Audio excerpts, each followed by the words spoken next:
My name is Alison Parry, and I am the Capilano University Learning Specialist. In this video, I will show you how to develop and deliver an effective oral presentation. Oral presentations are commonly assigned in university courses, but instructors rarely have the time to teach you how to prepare one. Consequently, in this video, I'm going to show you how to select and narrow a topic, structure your presentation, make effective multimedia slides, and deliver your presentation like a pro.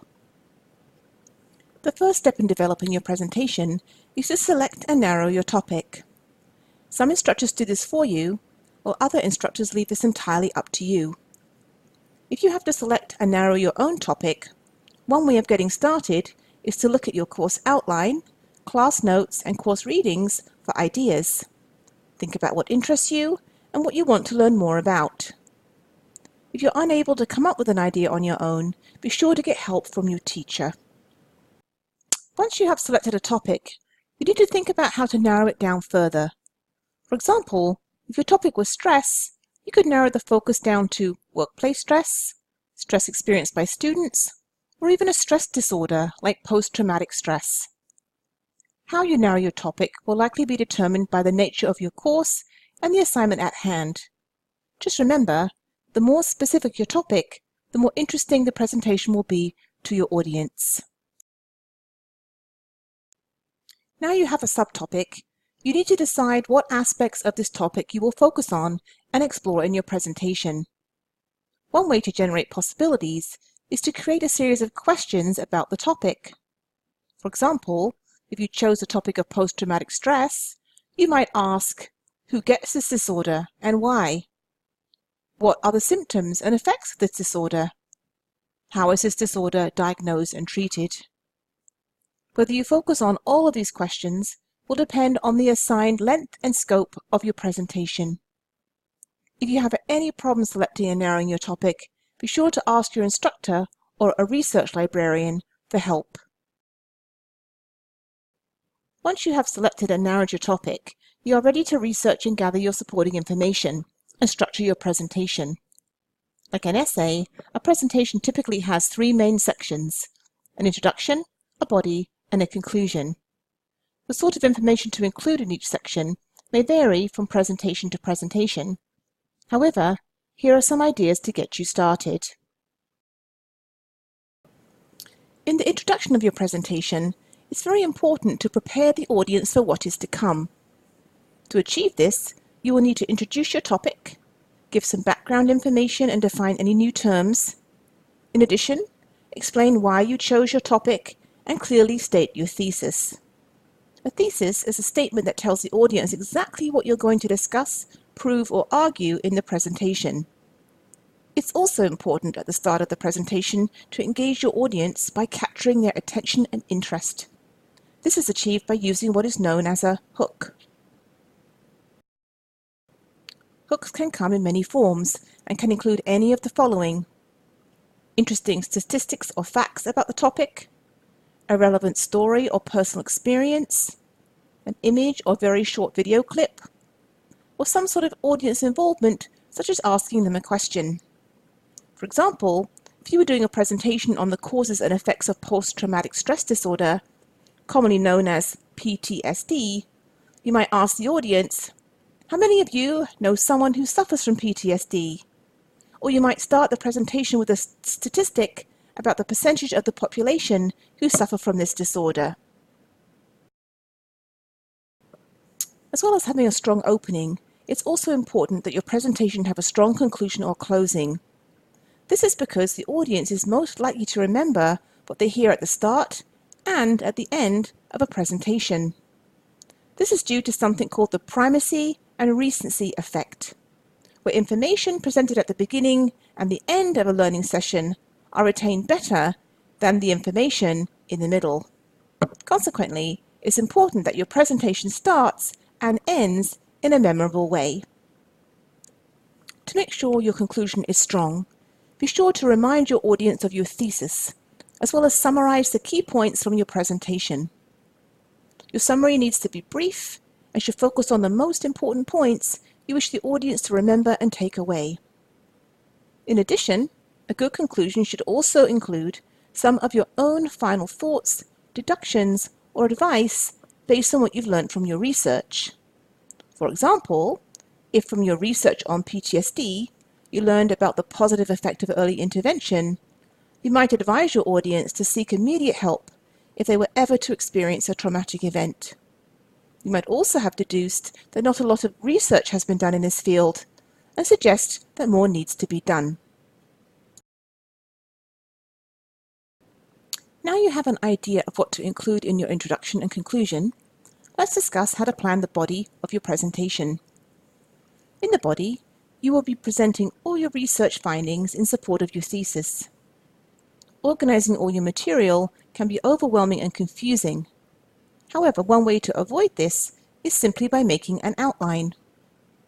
As can be seen in this example, an outline includes the main sections of the presentation followed by the key ideas you plan to discuss. While it might take a little time and thought to make an outline, this is time well spent, as it will result in a better organized, more logical presentation. Now you have your presentation organized into an introduction, body, and conclusion. You are now ready to make your presentation slides. Whether you are using PowerPoint, Prezi, or any other sort of presentation software, there are a few basic principles to follow to make your slides effective and easy for your audience to follow. These principles include the images are powerful principle, the coherence principle, and the modality principle. The images are powerful principle involves minimizing your use of text and maximizing your use of images. This principle is based on the research that shows our memory for images is better than our memory of words. This phenomena is known as the picture superiority effect. Consequently, your slides will be more memorable if you use images, smart art, graphs, charts, shapes, and colors to represent your ideas, rather than text alone. At those times you do need to include text on your slide. It's important that you use the coherence principle. This principle states the text used should be a consistent style and should be kept to an absolute minimum. One way to ensure you do this is to use the 6x6 rule. This rule involves including a maximum of 6 points on a slide and using a maximum of 6 words to make each point. Also, make sure you use a consistent font style, color scheme, and layout. When choosing a font style and color, make sure that the font is easy for the audience to read, and always use primary colors. When putting text on a slide, many students like to use animations to make it more fun. Unfortunately, using too many animations can be distracting to the audience, so you have to use them carefully and minimally. A good time to use an animation is when you want to emphasize a particular point or have that point stand out from the crowd. There may be occasions you need to include a lot of text on a slide. In this situation, be sure to use the modality principle. To understand this principle, try reading the text on the slide at the same time as listening to me. This principle involves the presenter being silent for a moment while the audience reads or takes time to process what is on the slide. This is important as people cannot engage in 2 tasks at the same time that require a heavy cognitive load, such as listening and reading. If you tried to read the information on the slide at the same time as listening to me, you likely found it difficult. Now you have an idea of the key principles for making effective presentation slides. Let's look at how to effectively deliver the presentation to your audience. While many students will read their presentation from a script or directly from the slides, the best strategy is to simply use the main points on the slide to guide what you want to say next. The details about each main point are then delivered in an impromptu fashion while facing and engaging with the audience. This, of course, is not easy to do and requires a significant amount of practice, but as you know, practice makes perfect, and the more you practice, the better you will know your material and the less nervous you will be on the day. As well as practicing your content and knowing it well, You will also need to practice how you verbally deliver your presentation. Verbal delivery refers to how you sound to your audience. First, it's important that you practice projecting your voice so everyone in the room can hear you. A great strategy for practicing voice projection is to go into an empty classroom and give your presentation to a friend who is sitting in the back row. Another verbal delivery strategy to practice is talking slowly and clearly. If you talk too quickly, your audience will not have time to process and make sense of what you're saying. Simply slowing down your speech and leaving a brief pause between main points helps your audience to follow along and not get left behind.